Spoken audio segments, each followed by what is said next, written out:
You good? Okay. I'm good. I'm great. How you feeling? I'm feeling absolutely amazing. I am so excited to talk Okay. to you. Like you are, Okay. I'm excited to talk to you too.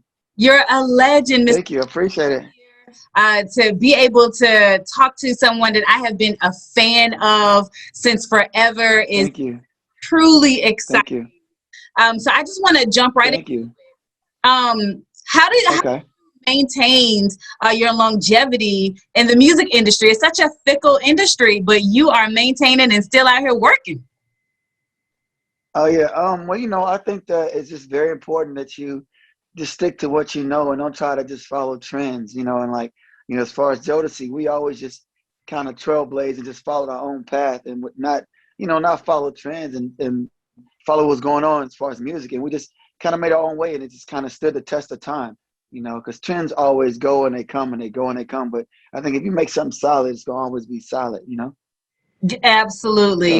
So Speaking of Jodeci, speaking of your brother Devontae Swing and Casey and JoJo, how's the guys doing? How's everybody doing? oh, they're doing great. We actually got a show in Ontario, California on September the 5th. Everybody's doing good. Everybody when we took a hiatus and everybody started doing their own solo projects and doing projects here and there until we figured out the Jodeci business. So it's kind of like, everybody's great though, everybody's good and we just been just chilling, man. We vibe with each other, we talk to each other and making sure everybody's cool and like give each other advice on each other's projects and play like the next thing we got coming until we get back and do this Jodeci thing. You know what I'm saying? So It's interesting because yeah. there definitely was a time where everybody was working on their individual projects. But to me, when I think of Jodeci, I think of a family. Like in my mind, y'all like do barbecues and cookouts and Right. graduations. Like, is that Mhm. the vibe? Because it's just always been like a family feel when I think of Jodeci. Yeah, it is. It's a little less now because we're all on different coasts and different sides of the world. So it's hard. Like, before we all lived in the same neighborhood. So it's whose house gonna be today. It's that type of thing. We was always cooking. Joe to come to my house and make crab legs, special crab legs. Because JoJo's the cook out of the group. Yeah. So he was always making the crab legs and everything. But so we all live in the same neighborhood now. We on different coasts, so it's kind of hard to like vibe like that. But I just left North Carolina. When I'm in Charlotte, I call Kay or just vice versa, however it works. You know what I'm saying? So that's pretty much how we see each other now, though. I love You know? everything about that because like in your fans' mind, we got our own idea of how it goes down. Right, You know what I'm saying? So right. fun to see if kind of that really is the dynamic when you all get together. I mean, hmm you've been so instrumental in so many people's career and success. Hearing Right. you had a hand with Stevie J getting on and Missy Elliott getting on, how did that come hmm about for you? Well, back in the day when Jodeci was on tour, we would always find artists, because that's even still to this day, we always looking for artists because, it's hard for artists to get heard or seen or discovered.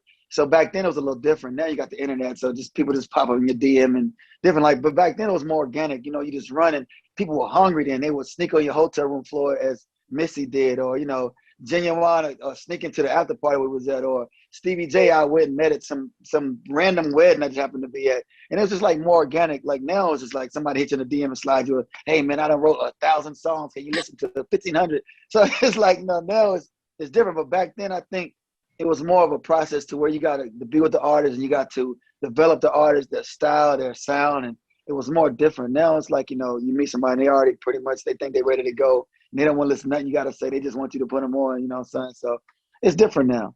But yeah, like, Missy, like I said, she snuck on our hotel room floor and that's history. And same thing with Stevie J. I just met him randomly, so it was cool.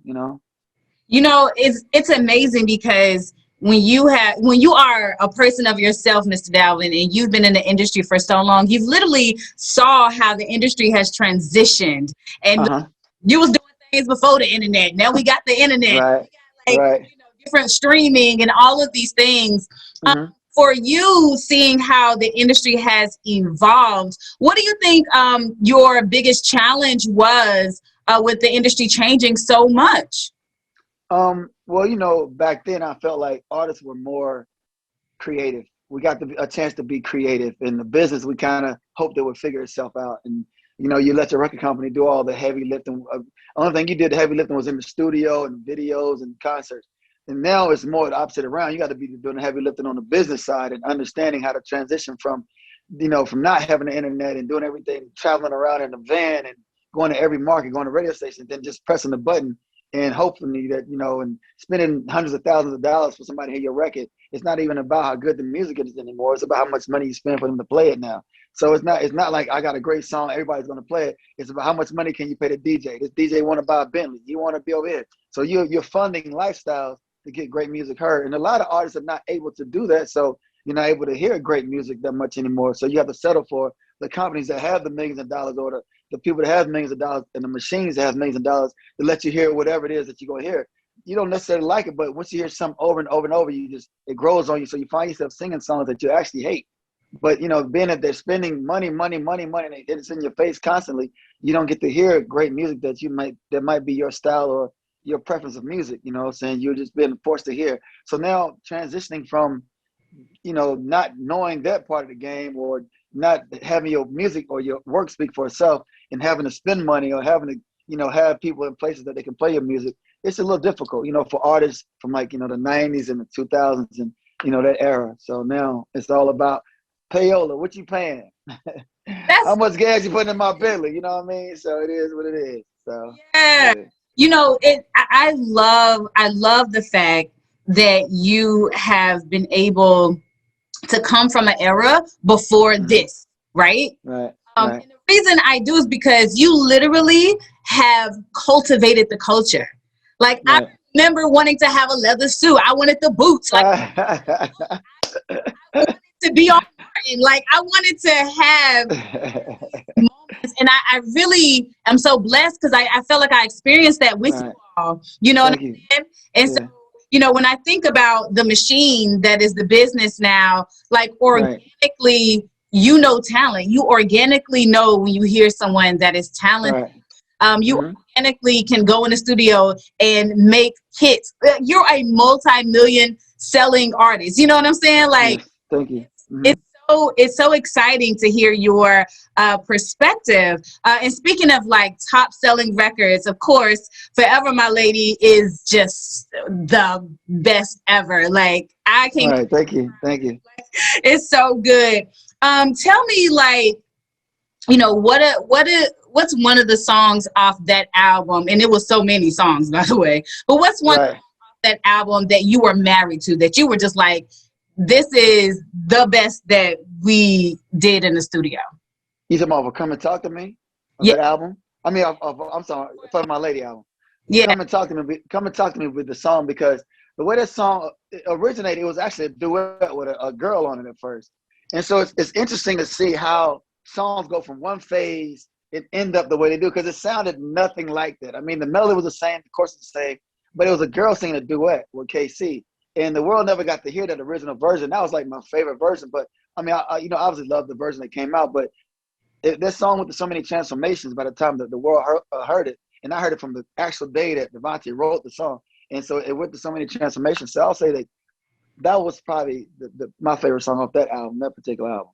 Yo, that is wild. I never. Yeah, it was a duet. It was a duet. It was a girl named Barbara Jean was singing. Barbara Jean from North Carolina was singing the duet. Yeah. What is Barbara doing now? Do you still talk to Barbara? Oh man, you know, that's a whole other story. I can tell you a funny story, have you laughing for an hour. But that's another interview and another time. But yeah. Okay. Yeah, that's another interview. You were live just for that story alone. You're live. Okay. I'm gonna have to circle back and hear this Barbara story, because you know it's way.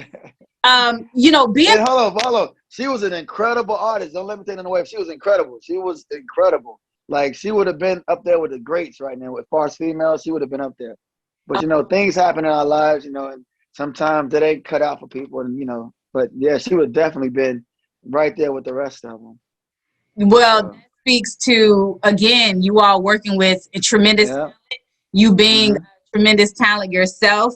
You know, being that you have crazy producing credits, right? So not only were you part of the supergroup Jodeci and everybody knows your songs, you don't got to do nothing on stage and look at everybody, look good. What would you say who would you say that you've worked with in the studio outside of your group Jodeci, that you work with in the studio that you would like to revisit producing some records with them? Actually, Wu-Tang Clan, probably my favorite. I did the Freaking remix for Wu-Tang. I did the Freaking remix with Raekwon and Ghostface. And I did Rainy Days on Raekwon's album. Then I worked on Ghostface album with Stevie J. We did Want to Go Outside. I got a chance to work with all of them, and all of them was in the studio. Just met the man and RZA. Everybody was in the studio. Just to vibe with them in the studio was just so different from being in the studio with like Mary J. Blige or Mariah Carey. It was a lot of energy. It was, they came with a bunch of comic books, so it was like a superhero meets Bruce Lee type of vibe, and it was just everything. So it was a lot of fun. So I would love to get back in the studio with them again and produce something like nowadays and see what we come up with. I love it. Forever. You did that. I mean, you have literally gave us such variety in so many songs. At the end of the day, it's like hard to put your finger on like your sound, but you have this sound. And one of the things that I think is dope is that you've also have movies you have songs that were on movie soundtracks. And so, to have your music selected for a movie, what is that like? I mean, how make you feel that you're on these classic soundtracks? Well, Dangerous Mind was probably the biggest soundtrack that I actually was on. And the Static Major, God rest his soul, Static was the guy that wrote for Aaliyah and a lot of other people. Genuine, he wrote Pony for Genuine. He's part of the Basement Devontae crew. Me and Static was like, was like best friends. And we would just always, after, we finished in the studio working when Devontae had the Basement and everything, we made a rap album. Me and Static made a whole rap album. It was like a rap group, me and him. So the song is called True OG, that's on Dangerous Minds, was just a demo. This 1 hour demo, like our fantasy rap group songs. And Michelle Pfeiffer actually came to the studio because Devontae executive produced the soundtrack of Dangerous Minds. She came to the studio and we had the song blasting.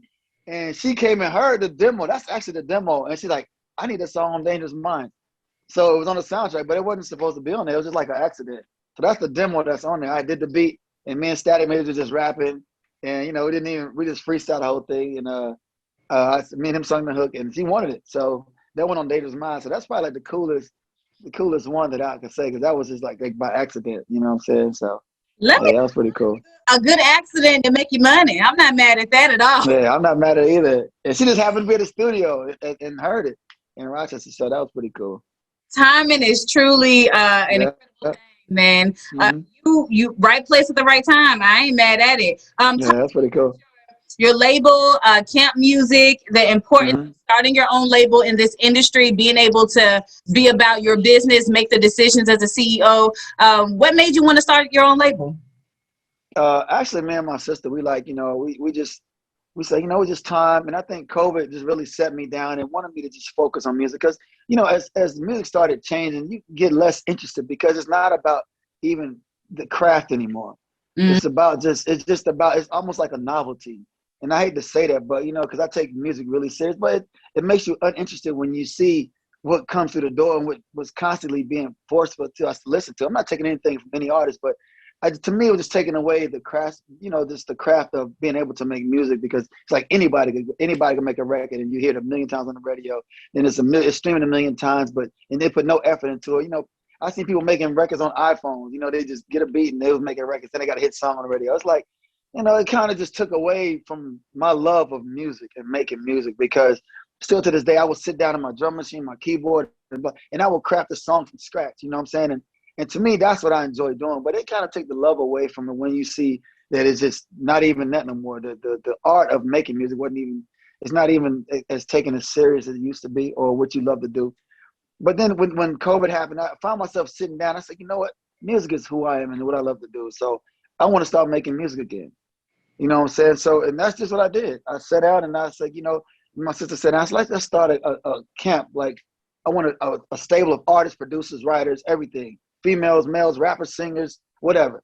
And I just want like kind of like a boot camp. Everybody get like the old days, sit down and we write together, we vibe together, we come up with ideas and we produce great music. But I'm going to start with myself as an artist, because I know where I want to go and I know what I want the sound to be.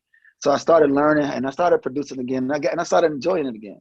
So I said, and I have the ability to put out records and, you know, and whenever I want to, however I want to, and get to form artists like I used to and have artist development and make artists, and hopefully it can be artists that stand the test of time and not just be here like a TikTok video and be gone in 2 weeks. You know what I'm saying? So Yep. Well, I just thought that was important.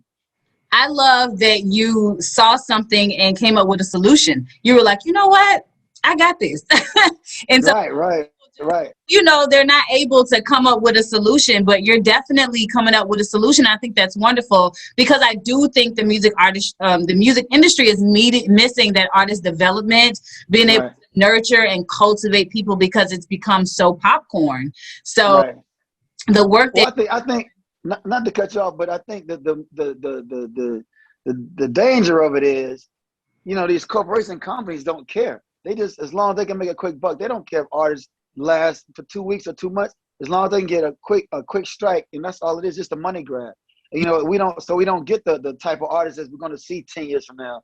You know, we'll see them 10 days from now, or, you know, a few months, but we don't get the longevity artists no more, because to companies, it's all about the bottom line. It's about the dollar. It's not about developing superstars and megastars no more. So that's why we don't have those stars anymore, or, you know, or creating artists that we can say, okay, I want to see them in a concert 10 years from now. You know what I'm saying?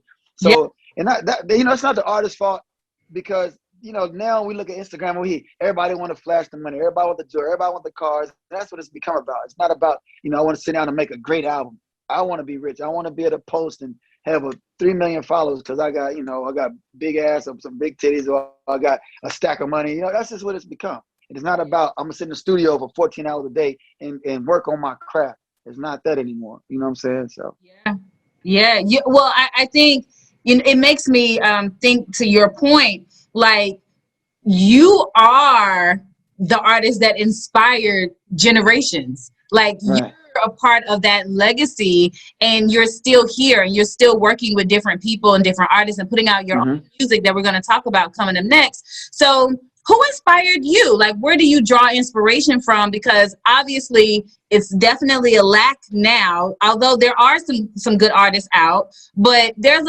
something missing. So who have you drawn inspiration from, being that you are the inspiration? You know, to be honest with you, like lately, what I've done, I went and actually just went back and watched like old like footage and old documentaries of artists like that was way before my time. Like I watched the Aretha Franklin doc, and I get inspired by what the struggles that they actually went through, and them as far as artists, because it's hard to get inspired by what's going on because nobody puts any work into what they're doing. It's instant gratification. So if you really want to know and really understand, and I had to really go back and give myself a refresher course, because people think when we came out it was overnight, but we really struggled. Like we went through the whole gambit and the whole grind of being broke, of starving and fighting each other, you know, and brothers, and making up and hating each other. But it produced what you have now, almost 30 years later, classic records. You know, and all the artists before that, like even the ones that's dead and gone, we still listen to, we celebrate their music like they're still here, and they put out records like it was last year. So I went back and I started looking at the Purple Rains, and I looked at Aretha Franklin story, looked at Michael Jackson and so forth and so on. I looked at, you know, the Queen and the Freddie Mercury, and I understood this is what made me love music. This is what got me to love music, just the struggles, and you know, so it makes me appreciate what we've accomplished, because it's hard to step back and look and see, okay, Jodeci did this. Yeah, I know, I hear it all the time, but it's hard to really, once you're in it, it's hard to step back and see it. You know, people tell us all the time, well, you know, we changed this and we did things that, you know, we consciously knew we were doing, and we knew we were going to be something special, but it's hard to relish it and once you're in it. But when you step back and look at other people's struggles, then you can see yourself in their struggles too. So I think it started to make me understand and appreciate what I was able and capable of doing, and want to do that with other artists too, you know. So tell me, what do you love so much about R&B?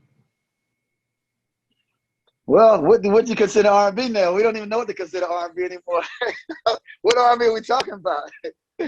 Damn. Okay, I mean, the number one R&B was "These Hoes Ain't Loyal" one time. That ain't R&B to me. I mean, I like the song, but you know, so I don't know what R&B we're talking about. So, you know, I mean, like, I'm talking about I the music no, that I'm messing with you. I know I'm messing with you. that you I'm messing with you. You know, I think that you miss the passion in R&B. You miss the the feeling, you miss the harmony, you miss the being able to go start off here and is by the time the song ends, it's climax. You know what I'm saying? Everything is just one mellow tone is, it's climbing with the big, the production and the instrumentation. And I think that's R&B is the only music that can really take you on a journey. I mean, you go back to like the 80s rock and roll, the heavy metal bands and the big hair bands, they can do that with their ballads, but R&B is something that just takes you somewhere else, the soul. It makes you feel what the artist is saying, the lyrical content, so that's what I really like about R&B. Sometimes I'll be like, man, I'll be hearing a lot. I'm like, I wish I would have wrote that.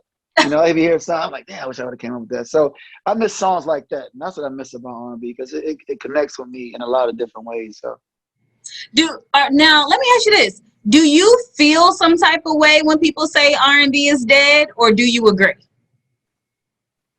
I think that the machine that gets R&B heard might be dead, but R&B music could never be dead. It can't. How can it die?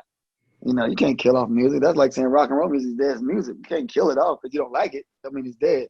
That's different. You know what I'm saying? R&B would never die because everybody takes, even rappers, they want to sing now. You know what I'm saying? So how can R&B be dead? You know what I'm saying? So no, I disagree with that 100%. I think that's important, and I'm happy to actually hear you say that because I think at the end of the day, like to me, R&B music is so timeless. Like right. Children that are here right. made R&B music. You know what I'm saying? So absolutely. I think that is so exciting. So I want to play a game with you. Uh-oh. Let's do it. It's not a hard or bad game. Okay. Because I kind of want to know, like, you already answered one of my questions. Okay. So it's like pick one. So it's like either or. And this would be, you may like one song more than the other because of the experience with that song. So I just want to know. And then we're going to talk about your current music. So if you had to pick one, would you Fiendin' or Cry For You? Cry For You. Okay. Let me keep going with this.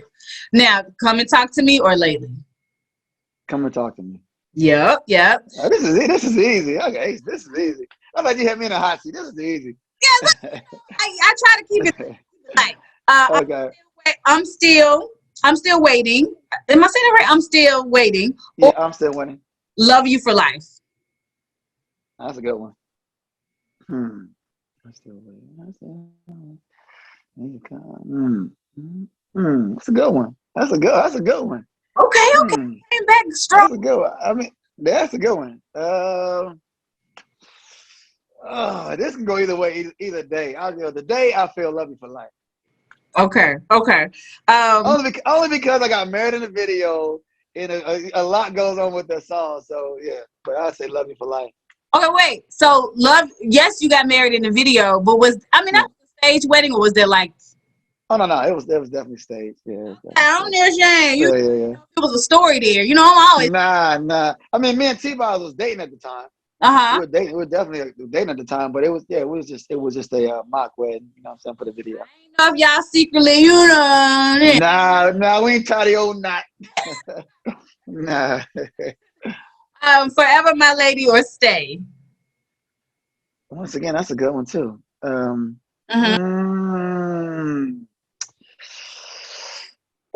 Man, Stay. I guess I go Stay.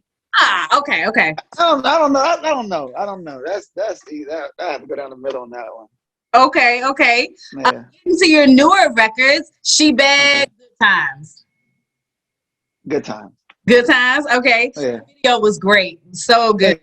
Thank you. You have a new single out now. It's called And I. Talk to me about this record, your process, and why does everybody need to hear this song? Because it's again, it's good. Appreciate it. Thank you. I really appreciate it. To me, this song is really special. To me, it's like probably my favorite song that I've written. I don't know. I was inspired to write it. I started a couple of different times, and I finished. I was like, nah, it's not right. It's not right. It's this, and it went through a lot of transformation too, as well. From the music to to the vocal arrangement to the lyrics, but the hook was always there for me. I always knew what the hook was. I always knew what the harmony was, but it was just the way I arranged it. It kept changing until I finally heard it, and I said, "That's it," and I was done with it. Because sometimes you don't never hear, "That's it." Okay, I'm finished with it, and then you leave it alone. You know, but this time I heard it and I said, okay, I'm done. It's done. You know, and it took me a long time to get to that point. I wanted to hear that a long time ago and I just couldn't. So I put it on the shelf and I come back to it because this is my favorite song. I said, I want to do it right.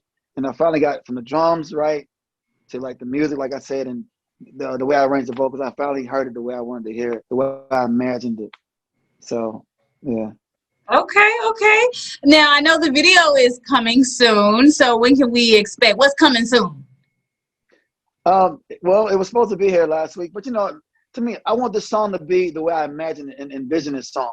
Even though it might not be the biggest record I make, it's my favorite song, and I think it really defines what I brought to Jodeci. It's like this is what my contribution. Because a lot of people don't know what my contribution was. But he's just a cute guy in the group. He don't do anything. But you know, to me, this is like, okay, you know, without me having to go there and wave a flag, like, hey, I said, let me just make a record that is my contribution, my piece of the pie, because people don't really know. They don't get a chance to really hear me sing. It's Casey and Joe, the lead singers in my group. You know, people don't know I do a heavy load of the harmony, but you know, people don't recognize the harmony. Just okay, we all get together, we sing harmony. That's cool. Let me just take my slice of the pie and put it over here, put on the plate by itself, so people can actually hear. This is what I do, and this is my contribution. You hear Good Times, you hear She Bad, and I got plenty more records coming. Then you know, so people can understand. It's not like I'm trying to prove something. It's just this is what I do. If the songs are right, the type of way I arrange songs, because it gets kind of convoluted when it's all in the mixer pot and you call it Jodeci, you know.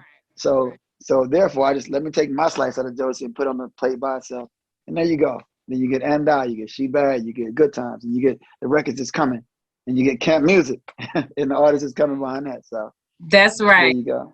Well, you know, I am really happy. It sounds like you're in a good place. It sounds like, you know, although we have lived through a global pandemic and we're still pushing through, it sounds like you were able to really focus on music that you've been wanting to really get out. And so I'm really excited about your new music and what you've been working on.